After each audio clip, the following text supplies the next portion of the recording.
जब मैं बहुत छोटी थी तभी मेरे पेरेंट्स मुझे शहर में ले आए थे, और क्योंकि वो चाहते थे कि मेरी पढ़ाई बहुत अच्छी हो, मेरी फाउंडेशन स्ट्रांग है, उसी की वजह से आज मैं मानती हूँ कि मेरी ड्रीम जॉब मुझे मिली है। और उसके अलावा जब मैं प्रिपरेशन भी कर रही थी तो मेरे पेरेंट्स का सबसे ज़्यादा सपोर्ट था, उन्होंने कभी भी मुझे प्रेशराइज नहीं किया। सर, मेरी मम्मी टीचर बनना चाहती थी, वो एग्जाम्स की तैयारी भी कर रही थी, पर मुझे अच्छा पढ़ाने के लिए, मेरा ध्यान रखने के लिए उन्होंने अपनी एग्जाम्स और अपने करियर के ड्रीम्स को गिव अप किया था।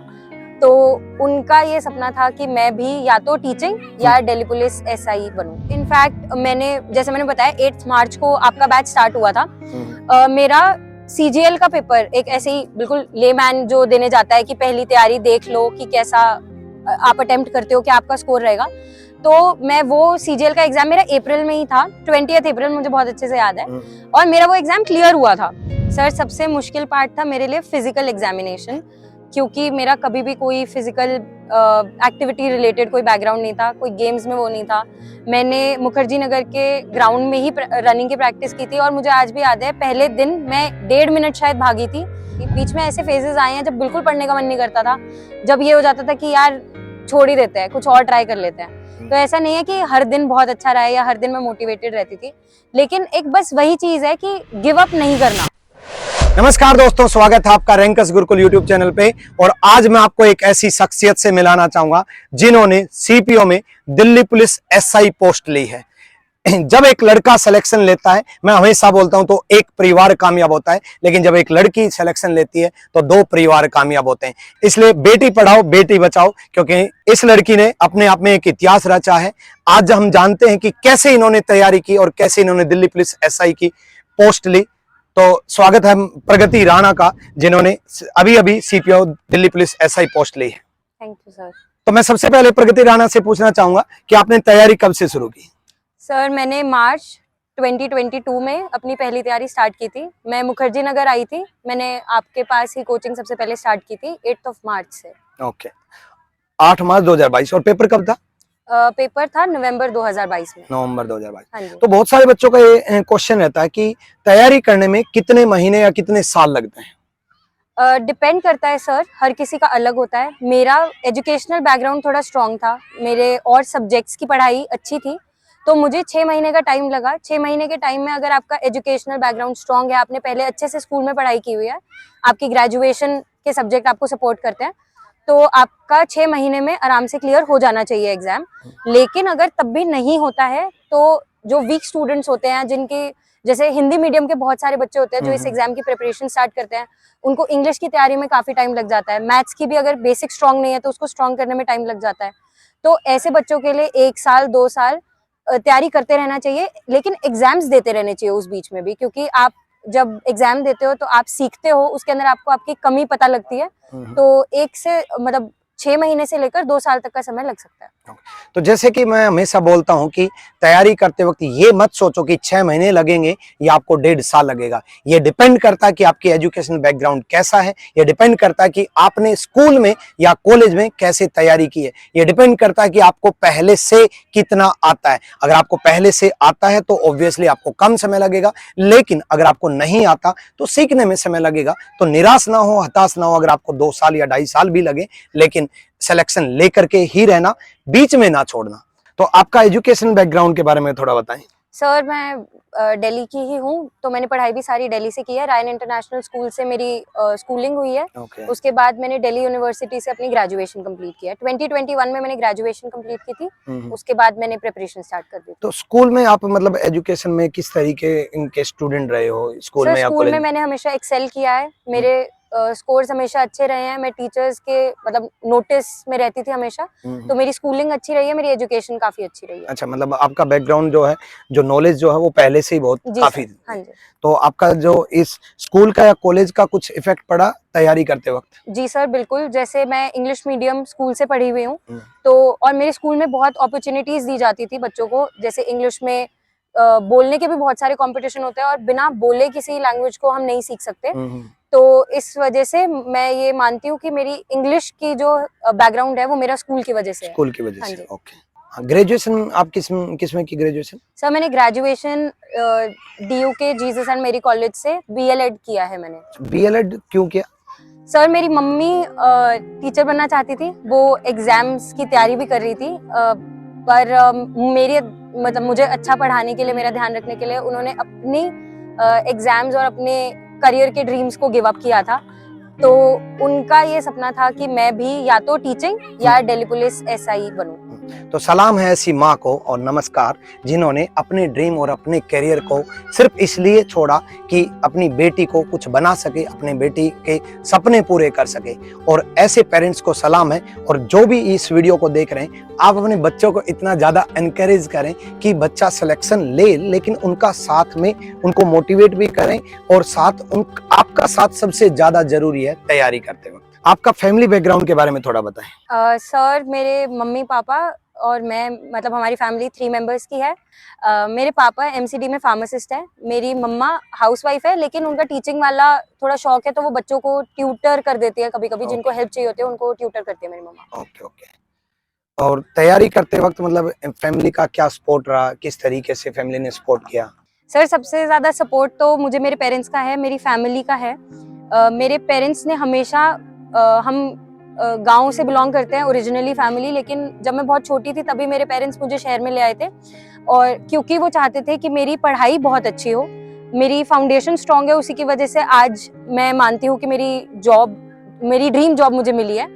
और उसके अलावा जब मैं प्रिपरेशन भी कर रही थी तो मेरे पेरेंट्स का सबसे ज़्यादा सपोर्ट था। उन्होंने कभी भी मुझे प्रेशराइज नहीं किया कि एक अटेम्प्ट हो गया या 5 महीने हो गए, 6 महीने हो गए।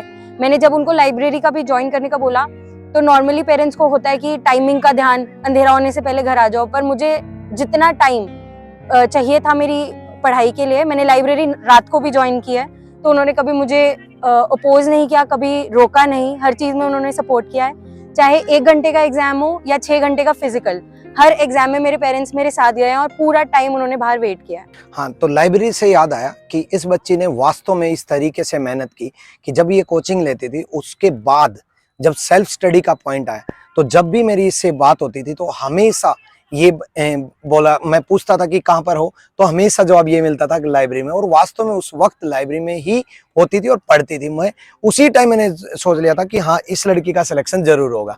मैंने एक बार बोला भी था कि आपसे बहुत उम्मीद है और आप सिलेक्शन लेकर के जाओगे। तो आपने बोला कि dream post Delhi police SI ही क्यों? सर जैसे मैंने बताया कि मेरी मम्मी का सपना था, वो मुझे इंडिपेंडेंट बनाना चाहती थी और उनको यूनिफॉर्म वाली जॉब्स हमेशा से ही बहुत पसंद है।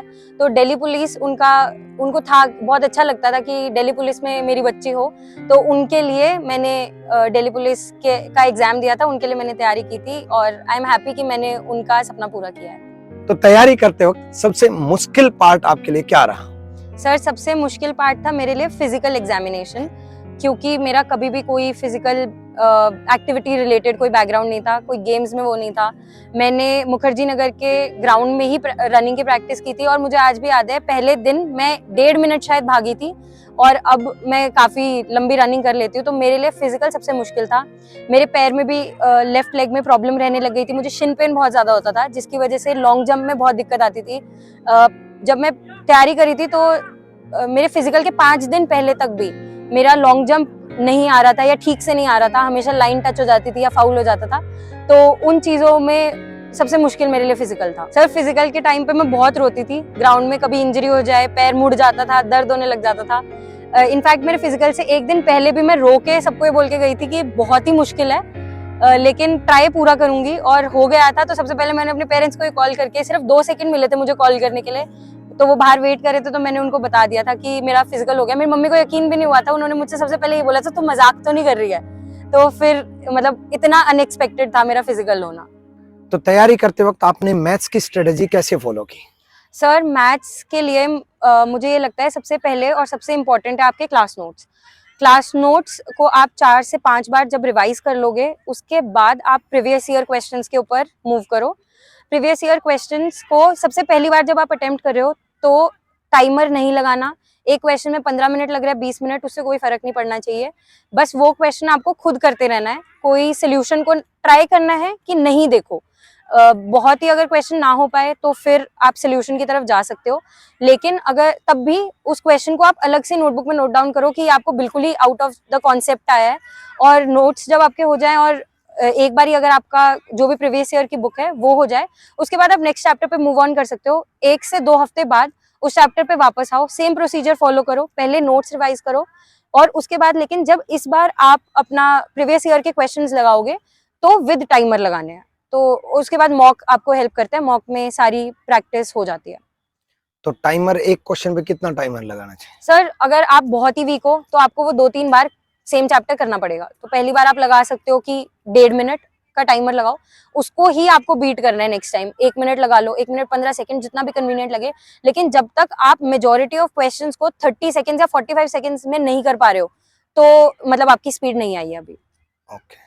और इंग्लिश की स्ट्रेटेजी कैसी रही? जैसे सीपीओ में मेंस में भी इंग्लिश ही रहता है, तो इंग्लिश में सबसे ज्यादा वेटेज भी इंग्लिश ही रखता है, तो इंग्लिश कैसे तैयारी की? सर इंग्लिश, मेरा बैकग्राउंड इंग्लिश मीडियम स्कूल था तो बहुत हेल्प तो वहां से हुई। वोकैबुलरी भी अच्छी थी, रूल्स की भी समझ थी, लेकिन जब आप प्रिपरेशन करते हो तो थोड़ा अप्रोच अलग हो जाता है। तब आपका स्पीकिंग लिसनिंग का इतना मैटर नहीं करता, आपको रूल आने चाहिए, कहाँ क्या करेक्ट होना चाहिए वो पता होना चाहिए। तो उसके लिए सर वोकैबुलरी के लिए आप कोई भी बुक ले सकते हो। मैंने ब्लैक बुक से प्रिपेयर करना स्टार्ट किया था। ब्लैक बुक को आप नोट डाउन कर लो कि कौन सी सेक्शन में कितने वर्ड्स हैं, कितने फ्रेजेस हैं, और आप उसको सेक्शनली डिवाइड कर लो। रोज जैसे आपने डिसाइड कर लिया 50 कोई भी एक सेक्शन, 1 वर्ड सब्स्टिट्यूशन और फ्रेजेस उठाए जैसे आपने सबसे पहले, तो 50 एक दिन में 1 word substitution, 50 phrases. Next day जब आप स्टार्ट करो तो उसी को पुराने को रिवाइज करो और फिर नेक्स्ट डे के 50-50 करो। और जितनी भी आप पढ़ाई करो वो आपकी हमेशा मंडे टू सैटरडे होनी चाहिए। संडे आपका सिर्फ और सिर्फ रिविजन का डे होना चाहिए। मॉक टेस्ट लगा लो आप उसमें अगर चाहते हो। और मैं तो ये कहूंगी कि जब तक आपका 70% सिलेबस किसी भी एग्जाम के लिए नहीं हो जाता तब तक मॉक लगाने स्टार्ट नहीं करने चाहिए। 70% जब आपका हो जाए तो आप मॉक लगाने स्टार्ट कर सकते हो। हाँ, ये मॉक का मतलब बड़ा रहता है, इंटरव्यू देख देख करके। जैसे आपका भी इंटरव्यू देखेंगे तो बच्चे ना मॉक इतना पागल हो गए कि बच्चे तैयारी शुरू करते ही मॉक लगाना स्टार्ट कर देते हैं। सर एक तो ये होता है कि मॉक से डरते बहुत हैं। मैं भी मॉक से बहुत डरती थी जब मैंने इनिशियली तैयारी शुरू की थी। तो मॉक मैं लगाती ही नहीं थी क्योंकि मुझे ये लगता था कि अगर कम आ गए नंबर तो, लेकिन वो फियर सिर्फ आपका मॉक तक ही रह जाएगा। फिर एग्जाम में नंबर कम आ गए तो फिर तो सिलेक्शन ही नहीं है। तो इसीलिए मॉक लगाते रहो। किसी दिन 40 आएंगे, किसी दिन 45 होंगे, वापस से गिर के और कम हो जाएंगे एक सेक्शन में, लेकिन उसी से आपकी इंप्रूवमेंट होगी, उसी से आपको आपकी तैयारी पता चलेगी और वही वहां जो आप स्ट्रैटेजी बनाते हो ना वही आपकी आगे एग्जाम में हेल्प करती है। और लेकिन मॉक लगाना एक टाइम के बाद ही स्टार्ट करना चाहिए। अगर आप बिल्कुल इनिशियली लगा लोगे ना आपको क्वेश्चन समझ आएंगे, ना आपको कॉन्सेप्ट पता होगा, सिर्फ आप घबराओगे और आप प्रिपरेशन छोड़ दोगे। मतलब आपने इंग्लिश की कहीं से कोचिंग ली? नहीं सर, मैंने इंग्लिश की कोचिंग नहीं लिया, मैंने खुद ही प्रिपरेशन की। ओके, तो आपने ऑफलाइन रीजनिंग की कोचिंग ली? हाँ जी सर। रीजनिंग की ही कोचिंग क्यों ज्वाइन की? सर मैं एक्चुअली जब मुखर्जी नगर आई थी तो मैंने डिसाइड किया था कि मैं चारों सब्जेक्ट की कोचिंग लूंगी। और जैसे यहाँ पर सब बच्चे आते हैं, और मुझे इस पे आपकी एक बात बहुत याद आती है, आप क्लास में बहुत बोलते थे कि पहले साल जब बच्चा आता है तो वो कंबाइंड बैच लेता है और 1 साल के बाद उसको सिर्फ एक चीज का पता चलता है कि कंबाइंड बैच नहीं लेना था और क्यों नहीं लेना था।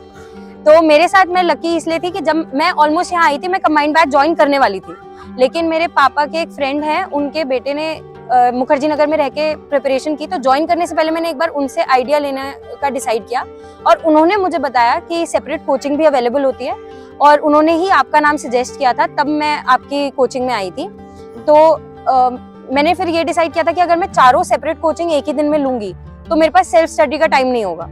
तो मैंने सबसे पहले मैथ्स और रीजनिंग की कोचिंग लेने का डिसाइड किया और जब मैंने वो कोचिंग जब तक कंप्लीट हुई तब तक मुझे इतना समझ आ गया था कि इंग्लिश और जीएस में खुद से पढ़ के भी कर सकती हूँ। तो रीजनिंग की कोचिंग में कितनी ज्यादा हेल्प की आपको? सर बहुत ज्यादा हेल्प। इनफैक्ट जैसे मैंने बताया 8 मार्च को आपका बैच स्टार्ट हुआ था। मेरा सीजीएल का पेपर एक ऐसे ही बिल्कुल लेमैन जो देने जाता है कि पहली तैयारी देख लो कि कैसा आप अटेम्प्ट करते हो, क्या आपका स्कोर रहेगा, तो मैं वो सीजीएल का एग्जाम मेरा अप्रैल में ही था, 20 अप्रैल, मुझे बहुत अच्छे से याद है। और मेरा वो एग्जाम क्लियर हुआ था, इसलिए नहीं कि मुझे बहुत ही सब कुछ आता था या मेरा सिलेबस कंप्लीट हुआ था, बट इसीलिए क्योंकि जब आप कोचिंग में आते हो तो एक अप्रोच आपको कैसे लेना है एग्जाम का वो पता लग जाता है। मैं क्वेश्चंस काफी ज्यादा अटेम्प्ट कर पाई और क्योंकि स्ट्रॉन्ग बैकग्राउंड था तो उसने भी हेल्प किया। तो वो 1 महीने की कोचिंग में मुझे एक स्ट्रैटेजी समझ में आ गई थी कि पेपर को अटेम्प्ट कैसे करना है। तो वहां से मेरा प्री निकला था, लेकिन तैयारी नहीं थी तो मेंस नहीं निकल पाया था। तो वहां से मेरा स्टार्ट हुआ था। तो रीजनिंग की कोचिंग ने काफी हेल्प की थी। जीके जीएस कैसी रही आपकी? सर ये मेरा बिल्कुल वीक पॉइंट है, जीके जीएस। ना मुझे पढ़ने में मजा आता है सच्ची में, और ना मुझसे, मतलब वो जितनी बार पढ़ो वो दिमाग से निकल ही जाता है। जीके जीएस इतनी वास्ट है, और अब तो एसएससी कहीं से भी कुछ भी पूछ लेती है, एक्सपेक्टेड ही नहीं होता। लेकिन वही है, सोर्स लिमिटेड रखने चाहिए जीएस में, और जो आपका सोर्स है उसी को मल्टीपल टाइम्स करो। एक्स्ट्रा बुक, एक एक्स्ट्रा न्यूज़पेपर पढ़ने के चक्कर में खराब कर दोगे। तो मेरी तो स्ट्रैटेजी यही थी कि करंट अफेयर्स के लिए कोई भी एक मैगजीन, बीच में उत्कर्ष क्लासेस की इंग्लिश मीडियम की मैगजीन्स आने लग गई थी, मैंने उससे किया था, लेकिन अब वो बंद हो गई है। तो मैंने स्पीडी एक मैगजीन आती है, आप वो ले सकते हो। उसके अलावा जीके जीएस की क्लासेस, स्टैटिक जीके के लिए अगर आपको कोई बुक नहीं मिल रही अच्छी, लूसेंट जीके बहुत फेमस है और वो एक्चुअली अच्छी बुक है। प्रीवियस ईयर के लिए लूसेंट जीके की ऑब्जेक्टिव आती है, आप उसमें से ट्राई कर सकते हो। बाकी अगर जीके के कोई और सब्जेक्ट में आपको, जैसे हिस्ट्री हो गई, साइंस हो गई, उसके लिए आप कोई भी कोचिंग अगर आप लेते हैं, उनके पीडीएफ सफिशिएंट है। तो आप सिलेक्शन का स्पेशल क्रेडिट किनको देना चाहोगे? सर सबसे पहले तो मेरे पेरेंट्स, जिन्होंने हमेशा मुझे सपोर्ट किया है। उसके बाद मेरे टीचर्स, जिन्होंने हमेशा मुझे एनकरेज किया है। जैसे आपने भी बताया, मुझे कांस्टेंट मोटिवेशन मिलता रहता था कि आप कर सकते हो। वो एक अफर्मेशन मिलना बहुत जरूरी है किसी भी स्टूडेंट के लिए, क्योंकि ऐसा नहीं है कि आपको फेलियर नहीं मिलेगा, लेकिन उस फेलियर से निकलने में खुद नहीं कर पाते कई बार। तो टीचर्स का और पेरेंट्स का बहुत सपोर्ट है। उसके अलावा मुखर्जी नगर में आकर आई वॉज फॉर्चुनेट कि मेरे कुछ बहुत अच्छे दोस्त बने, जिन्होंने मुझे पढ़ाई के लिए भी एनकरेज किया, और फिजिकल मेरा बहुत हद तक उनको क्रेडिट जाता है, क्योंकि जब मैं नहीं भाग पाती थी या मैं रोती रहती थी, तो वही लोग कि नहीं आधा घंटा और ये कर, कोई और एक्सरसाइज बताते थे। तो उस चीज का क्रेडिट मेरे फ्रेंड्स को भी जाता है। हाँ बिल्कुल, अगर दोस्त अच्छे मिल जाएं और ग्रुप अच्छा मिल जाए तो आपकी कामयाबी में हमेशा साथ देंगे। मैं हमेशा ये बोलता हूँ कि आप ग्रुप और दोस्तों को छोड़ो। वो इस बात के लिए बोलता हूँ कि भी अगर आपके दोस्त आपका टाइम वेस्ट करवा रहे हैं तो उनको छोड़ो, लेकिन इनके दोस्त की तरह, जैसे इनको सपोर्ट किया तैयारी करने में या फिर फिजिकल में, ठीक है, इस तरीके के दोस्त जो आपकी कामयाबी चाहते हैं और कामयाब करना चाहते हैं, तो ऐसे दोस्त जरूर बना करके रखने चाहिए। तो जैसे आपने मुखर्जी नगर ऑफलाइन कोचिंग ली, तो मुखर्जी नगर बच्चा क्यों आए? सर क्वालिटी ऑफ एजुकेशन सबसे पहला पॉइंट है। टीचर्स बहुत अच्छे हैं यहाँ पर, और बहुत ज्यादा स्टेट से यहाँ पर बच्चे आते हैं। तो एक्चुअल कंपटीशन क्या है हमारा, अलग अलग कैलिबर के बच्चे आते हैं, उनके साथ पढ़ना, उनके साथ सीखना। एग्जाम से पहले एग्जाम की फीलिंग यहाँ मुखर्जी नगर में आके आ जाती है। आपको इतना कंपटीशन देखने को मिलता है, आप खुद मोटिवेट हो जाते हो। मैं लाइब्रेरी जाती थी, तो अगर किसी दिन खुद पढ़ने का मन नहीं करता था, तो आसपास देखती थी कि अच्छा ये भी तो मेरे साथ ही एग्जाम देने बैठेगा, ये 1 घंटा पढ़ रहा है, इस 1 घंटे में कुछ ऐसा ना पढ़ ले जो मुझे नहीं आता है। तो वो फीलिंग आना बहुत जरूरी है, घर पे बैठ के नहीं होता। दूसरा reason sir, offline coaching main था मेरा। ऑनलाइन में सर मेरा अटेंशन स्पैन, पहली बार अगर मैं कोई कॉन्सेप्ट सीख रही हूँ, तो उसके लिए मेरा अटेंशन स्पैन कभी भी इतना नहीं होता कि मैं कोई नया कॉन्सेप्ट ऑनलाइन सीख सकूं। जो कर सकते हैं उनके लिए अच्छा है। दूर से आजकल बहुत सारे क्लासेस अवेलेबल है, सेम कंटेंट सबके लिए अवेलेबल है। तो अगर आप ऑनलाइन कर सकते हो तो वेल एंड गुड, लेकिन ऑफलाइन कोचिंग जो हेल्प करती है वो कहीं और नहीं मिल सकता। इसीलिए मुझे लगता है कि मुखर्जी नगर आना चाहिए। और दोस्तों वाला पॉइंट भी है कि मुखर्जी नगर में हर तरीके के लोग होते हैं। आपको ऐसे भी लोग मिलेंगे जो 6-6 साल से तैयारी कर रहे हैं, लेकिन आज भी वो वहीं पे हैं जहाँ पे उन्होंने स्टार्ट किया था।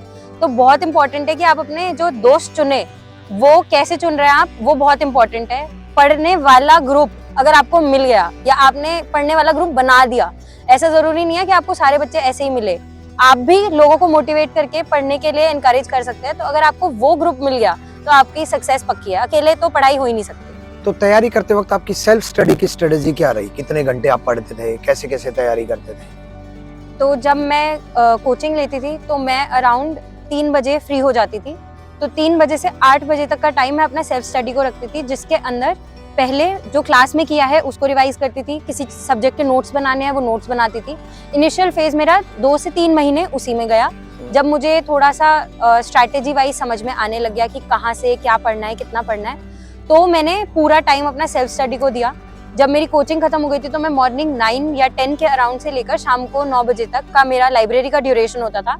उसमें ये नहीं है कि कांस्टेंट पढ़ाई, कोई भी सब्जेक्ट करने के बाद, जैसे मैथ्स को सबसे ज्यादा टाइम देना होता था, 4 से 5 घंटे एवरी डे मैथ्स को देना कंपलसरी था मेरा।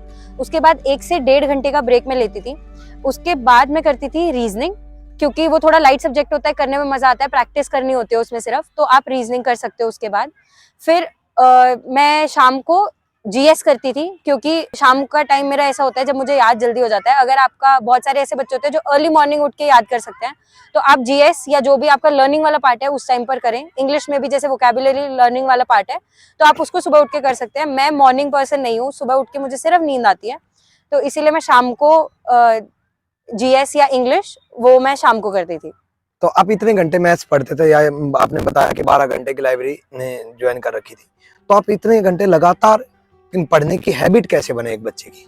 ये ग्रेजुअल प्रोसेस है, एक बारी में नहीं होता। इनिशियली मुझसे भी इतने घंटे नहीं पढ़ा जाता था, तो स्टेप बाय स्टेप करना होता है। पहले आप एक बार डिसाइड कर लो, 3 घंटे जैसे आपने डिसाइड किया, वो 3 घंटे आप अपना फोन और कोई भी डिस्ट्रैक्शन साइड रख दो बिल्कुल। एक वॉच ले लो जिसके अंदर स्टॉप वॉच होती है, उसको आप लगाओ और 3 घंटे कांस्टेंट पढ़ने की कोशिश करो, सिर्फ बैठने की कोशिश करो। वो धीरे धीरे इंटरेस्ट अपने आप डेवलप हो जाता है, और जब आपका इंटरेस्ट डेवलप होने लग जाएगा तो वो टाइम आपको मैटर ही नहीं करेगा। आप पढ़ ज्यादा लोगे, आपको बाद में रियलाइज होगा कि टाइम पूरा हो गया। तो मैथ्स में ऐसा होता है कि जैसे आपने टाइम एंड वर्क पढ़ लिया या कोई भी टॉपिक पढ़ लिया, तो टोटल जैसे 32 चैप्टर है मैथ में, तो कुछ टाइम के बाद क्या होता है कि वही टॉपिक वापस से भूलने लग जाता है, या बिल्कुल ही भूल जाते हैं, और ऐसा लगता है कि ये क्वेश्चन तो पहले बन चुका था लेकिन अब नहीं बन रहा, तो वापस से वो रिकवर कैसे हो? इसका सर, जो मैंने सबसे पहले बोला, नोट्स। सबसे इंपॉर्टेंट चीज आपके नोट्स है। जितने साफ सुथरे अच्छे नोट्स आप बनाएंगे, क्योंकि बार बार आपको ही पढ़ना है, वो आपका सबसे ज्यादा हेल्प करेगा। 1 बार 2 बार 3 बार मैक्स आप प्रीवियस ईयर क्वेश्चंस लगा सकते हो, उसके बाद आप दोबारा उसको नहीं कर पाओगे, या आप करोगे तो आपको वो क्वेश्चन ही याद हो चुके होते हैं, या कई बार आंसर याद हो जाते हैं, तो आप उतने एफिशिएंटली उसमें से गेन नहीं कर पाओगे। तो आपके नोट्स आपको बार बार रिवाइज करते रहने हैं। जैसे अगर एक बार आपका अरिथमेटिक खत्म हो गया, आप एडवांस करना स्टार्ट कर रहे हो, तो एडवांस का एक चैप्टर करो, साथ में एक चैप्टर अरिथमेटिक मैथ्स का उठा लो। जैसे नंबर सिस्टम स्टार्ट किया, परसेंटेज ले लिया, साथ में नंबर सिस्टम के कॉन्सेप्ट सीखते रहो, परसेंटेज के नोट्स, किसी दिन 15 क्वेश्चन, 3 क्लास 4 क्लास, उस नोट्स की रिवाइज करते रहो, तो आपके कॉन्सेप्ट भी फ्रेश होते रहेंगे। और बाकी मॉक सबसे इंपॉर्टेंट चीज है। जब आप मॉक लगाओगे तो आपके कॉन्सेप्ट जो आप भूले हुए होंगे, सोल्यूशन देख के वो याद आ जाएंगे। नहीं तो प्रैक्टिस में रहते हैं मॉक से, हर चैप्टर आप प्रैक्टिस में रखते हो, तो उससे आपको याद रहेगा। मॉक बच्चे को कितने देने चाहिए? सेक्शनल देने चाहिए या कंबाइन मॉक देने चाहिए, और कब से मॉक देने चाहिए, और आपने कितने मॉक दिए? सर, कंप्लीट मॉक तो 70% सिलेबस, उसके पहले नहीं देना चाहिए। ठीक है। और उससे पहले आप सेक्शनल मॉक बिल्कुल अटेम्प्ट कर सकते हो। जैसे आपका एक चैप्टर हो गया, जब आप खुद से कर रहे हो तो आपको आइडिया नहीं लग रहा कि किसी क्वेश्चन में ज्यादा टाइम कम टाइम कितना बैलेंस हो रहा है या नहीं, तो उसके बाद आप मॉक सेक्शनल लगाने शुरू कर सकते हो। चैप्टर वाइज मॉक भी आजकल अवेलेबल हैं, तो आप हर एक चैप्टर कर करके भी मॉक लगा सकते हो, वो बहुत हेल्प करता है। और बाद में कंप्लीट मॉक्स, सर मैंने हर एग्जाम से पहले मेरी ये स्ट्रैटेजी होती थी कि जैसे अगर मेरा 6 महीने में एग्जाम है, तो पहले 3 महीने संडे टू संडे मॉक लगाओ कंप्लीट वाला, तो वो सफिशिएंट होता है। उसके बाद हफ्ते में 2 दिन कर लो, और जब आपका एग्जाम का 1 हफ्ता या 15 दिन रह गए हैं, तो आप डेली एक मॉक या ऑल्टरनेट डेज पे एक मॉक लगाओ। तो जैसे बहुत सारे मॉक्स अवेलेबल हैं। अभी रिसेंटली रैंकर्स गुरुकुल चैनल ने आरजी मॉक्स एप्लीकेशन लॉन्च की है, तो उसके ऊपर बहुत सारे मॉक्स अवेलेबल हैं, और वहां पर आप देखोगे कि जो मॉक्स अवेलेबल हैं वो पुराने ट्रेंड्स को एनालाइज करते हुए लॉन्च किए गए हैं। तो जब आप उनको प्रैक्टिस करते हो तो बहुत बार ऐसा होता है कि सेम कॉन्सेप्ट के ऊपर आपका एग्जाम में कोई ना कोई क्वेश्चन आ जाता है, तो वहां से भी बहुत हेल्प मिलती है। आरजी मॉक टेस्ट में आपको चैप्टर वाइज टेस्ट भी मिलेंगे, आपको सेक्शनल टेस्ट पूरा रीजनिंग का अलग, मैथ्स का अलग, ये भी मिलेंगे, और कंबाइंड टेस्ट भी मिलेंगे, प्री के भी मिलेंगे, मेंस के मिलेंगे, सीपीओ, सीजीएल, सीएचएसएल, एमटीएस, हर एक एग्जाम को कवर किया गया है। क्योंकि आरजी मॉक टेस्ट में हमने जो मॉक इंक्लूड करवाए हैं, तकरीबन 3800 प्लस मॉक टेस्ट हैं, लेकिन एक बच्चे की तैयारी करते वक्त कि कौन कौन से मॉक जरूरी हैं, हमने सिर्फ उन्हीं मॉक को डाला है कि ये मॉक इंपॉर्टेंट है जिसको बच्चे को देना ही देना चाहिए। तो आप तैयारी करने के बाद आरजी मॉक टेस्ट से आप अपनी प्रैक्टिस बेहतरीन बना सकते हो। जैसे आप 5 दिन पढ़ते थे, 2 दिन मॉक लगाते थे, है ना, तो आप अपने आप को मोटिवेट कैसे रख पाते थे? कई बच्चों की प्रॉब्लम होती है कि एक बार तो मोटिवेट हो जाते हैं, लेकिन रेगुलरिटी नहीं बन पाती, कंटिन्यूटी नहीं बन पाती, वो छूट जाती है। तो आप अपने आप को कैसे मोटिवेट करते थे? सर, ऐसा नहीं है कि पूरा जो 6 महीने 7 महीने का मेरा प्रोसेस है, इनफैक्ट उससे ज्यादा ही है। 1 साल तो इस एग्जाम का ही होने वाला है। नवंबर में मेरा एग्जाम स्टार्ट हुआ था, अब इसका रिजल्ट आया। तो ऐसा नहीं है कि सारे ही दिन बहुत अच्छे थे, सारे ही दिन मैं मोटिवेटेड रहती थी। बीच में ऐसे फेजेस आए हैं जब बिल्कुल पढ़ने का मन नहीं करता था, जब ये हो जाता था कि यार छोड़ ही देते हैं, कुछ और ट्राई कर लेते हैं। तो ऐसा नहीं है कि हर दिन बहुत अच्छा रहा है या हर दिन मैं मोटिवेटेड रहती थी, लेकिन एक बस वही चीज है कि गिव अप नहीं करना, वो एटीट्यूड रखना है। किसी दिन 1 घंटा पढ़ाई हो जाए तो भी ये सोच लेना कि 1 घंटा तो किया ना, अपने लिए कुछ तो किया, हर दिन इम्प्रूव करोगे। और बहुत बार ऐसा होता है, कई लोग मेरे साथ ऐसे थे जिनकी परफॉर्मेंस बहुत अच्छी थी, लेकिन रिजल्ट के दिन तबीयत खराब हो गई या वहां पर कुछ ऐसा माहौल हो गया, लेट पहुंच गए, उसकी एंजाइटी। तो ये सारी चीजें आप स्टूडेंट लाइफ में और अपनी एग्जाम की प्रिपरेशन की लाइफ में फेस करोगे, लेकिन सिर्फ एक सिंपल चीज है, डोंट गिव अप। अगर आप गिव अप कर दिया तो वहां पे सब खत्म है। अगर करते रहे, वही बात है, 6 महीने लग जाए चाहे 2 साल लग जाए, एंड रिजल्ट अच्छा ही होगा। अगर आपने खुद की तरफ से ऑनेस्ट एफर्ट किया है तो आपको रिजल्ट पक्का मिलेगा। तो जैसे आपने बोला कि क्लास नोट्स रिवाइज करो, चैप्टर कंप्लीट होने के बाद 2-3 महीने बाद फिर से रिवाइज करो, आपने एक टॉपिक के क्लास नोट्स कितनी बार टोटल रिवाइज किया होगा? सर मैथ्स के क्लास नोट्स हर चैप्टर के, अरिथमेटिक मेरा स्ट्रॉन्ग है ज्यादा, तो उसके मैंने 6 से 7 बार तो रिवाइज किए हुए हैं, इतना मुझे पता है हर चैप्टर के। एडवांस मैथ्स थोड़ा मुझे कम पसंद है, लेकिन फिर भी 3 से 4 बार मैंने उसके भी किए हुए हैं। ज्योमेट्री मुझे बिल्कुल ही पसंद नहीं है, तो उसका थोड़ा और कम होगा, शायद 1 या 2 बार किया मैंने, लेकिन इतनी बार तो आपको करना पड़ता है। और ऐसा नहीं है कि आप ये सोचो कि हर चीज को आप एक्सेल कर लो, अगर 32 चैप्टर है 32 के 32 चैप्टर आप एक्सेल कर लो, वो थोड़ा इम्प्रैक्टिकल हो जाता है। अगर आप कर सकते हो तो बहुत अच्छी चीज है, लेकिन हमेशा इस बात का ध्यान रखना कि जो आपका स्ट्रॉन्ग होल्ड है उसको आप पहले पहचानो। जो जब आप मॉक भी एनालाइज करते हो तो आपको अपने आप पता चल जाएगा कि ये मुझे बेटर समझ आता है या इस चीज में मैं बेटर स्कोर करती हूँ, उसको ज्यादा स्ट्रॉन्ग रखो। उसके अलावा बाकी चीजों के ऊपर वर्क करते रहो। ऐसा कभी भी नहीं हो सकता कि आप 100% आप पूरा सीख सकते हो। अगर आप 3 सेक्शन 100% कर भी लोगे, जीएस आपको दिखा देगा कि आपको 100% तो नॉलेज नहीं आ सकती। तो इसीलिए सीखते रहो, लर्न करते रहो। तो कोचिंग कंप्लीट करने के बाद, जैसे आप ऑफलाइन छोड़ दिया था, तो उसके बाद मतलब रिवीजन बच्चा कैसे करे, या आपने बाद में कोई चैप्टर दोबारा से पढ़ना हो तो वो रिवाइज आपने कैसे किया? आरजी विक्रमजीत ऐप पर भी वीओडी बैचेस अवेलेबल हैं। तो जब कोई चैप्टर अगर आपको रिवाइज करना है या कोई कॉन्सेप्ट वीक रह जाए, जैसे फॉर एग्जांपल मैथ्स में इंस्टॉलमेंट है, वो बहुत बच्चों का वीक रह जाता है, तो वापस से आप वीओडी क्लासेस पर जा सकते हैं और आप वो कॉन्सेप्ट दोबारा से रिफ्रेश कर सकते हैं। और एक और चीज है कि मैंने नोट्स कभी भी लाइव बैचेस से, मतलब ऑफलाइन क्लासेस जाती थी तो रीजनिंग के टाइम मिलता है आपको उसी टाइम पे बनाने का, लेकिन मैथ्स की ज्यादातर क्लासेस में पीडीएफ्स मिल जाते हैं या उस टाइम पर नोट्स बनाने का, अच्छे नोट्स बनाने का, प्रॉपर नोट्स बनाने का टाइम नहीं मिलता। तो वीओडी बैचेस वहां बहुत हेल्प करते हैं कि आप शांति से बैठकर पूरा सीख कर, एनालाइज कर अपने नोट्स बना सकते हो। तो आपके पास ऑफलाइन कोचिंग भी थी और मेरा वीओडी बैच भी था जी सर, जो रिवाइज करने में आपकी हेल्प की। जी। तो वीओडी बैच जो मेरा है वो आरजी विक्रम एप्लीकेशन पर बड़े बेहतरीन तरीके से रिकॉर्ड करके डाला हुआ है और उसको अपडेट किया जाता है। जैसे अभी 2023 चल रहा है और 2024 में भी मैं 2024 की वीडियोज उसमें ऐड करूंगा, पीडीएफ्स ऐड करूंगा, यानी कि आने वाले टाइम के बता रहा हूँ। पहले का तो अपडेटेड है ही, मैं आने वाले टाइम का भी बता रहा हूँ कि अगर किसी बच्चे का टारगेट 2024 या 25 है तो उस टाइम भी आपके रिकॉर्डेड बैच में अपडेटेड कंटेंट मिलेगा। आरजी विक्रम एप्लीकेशन एक ऐसी एप्लीकेशन है जहां पर चीजें टाइम टू टाइम अपडेट की जाती हैं, वरना वही पुरानी चीजें एक बार डाल दी तो वही हमेशा के लिए बच्चे के पास रहती है। लेकिन हम हमेशा आपको अपडेटेड वर्जन में रखना चाहते हैं ताकि आपकी तैयारी बनी रहे। तो आपका लास्ट मैसेज क्या रहेगा स्टूडेंट के लिए? मैं बस यही कहना चाहती हूँ कि सपने देखते रहिए, और अगर आपने एक बार सपना देख लिया है तो उसको पूरा करने से पहले छोड़िए मत। जब अगर आपको कभी ऐसा लगे भी कि शायद मुझसे ये सपना पूरा नहीं हो सकता, तो आंख बंद करके जो भी आपके वेल विशर्स हैं, स्पेशली आपके पेरेंट्स, उनको याद कर लेना। मैंने पूरी अपनी प्रिपरेशन की जर्नी में अपने पेरेंट्स की फोटो अपने फोन के वॉलपेपर पे लगाई हुई थी कि कभी भी कहीं बाहर घूमने का फालतू मन करे या पढ़ाई छोड़ने का मन करे तो एक बार वो देख लूं, क्योंकि फोन तो सबके पास होता ही है। तो वो देख के ही इतनी मोटिवेशन आ जाती थी कि नहीं, एक दिन इनको प्राउड फील करवाना है। और जब सिलेक्शन के बाद आपके पेरेंट्स आपको गले लगाते हैं और वो बोलते हैं कि हाँ finally we are proud of you, तो वो फीलिंग अलग है। उस फीलिंग के लिए अपने ड्रीम्स को चेज करना कभी मत करना। तो हमेशा तैयारी करते वक्त अपने आप को सबसे ज्यादा जरूरी है पेशेंस रखना, धैर्य रखना, आज नहीं तो कल। वो बात है ना कि जब तक तोड़ेंगे नहीं तब तक छोड़ेंगे नहीं, चाहे भले ही आपको 6 महीने लगे या भले ही आपको 2 साल लगे। ऐसा भी नहीं है कि आपको 4-5 साल लगाने हैं, लेकिन आपको लगे रहना है और कंटिन्यू तैयारी करते रहना है।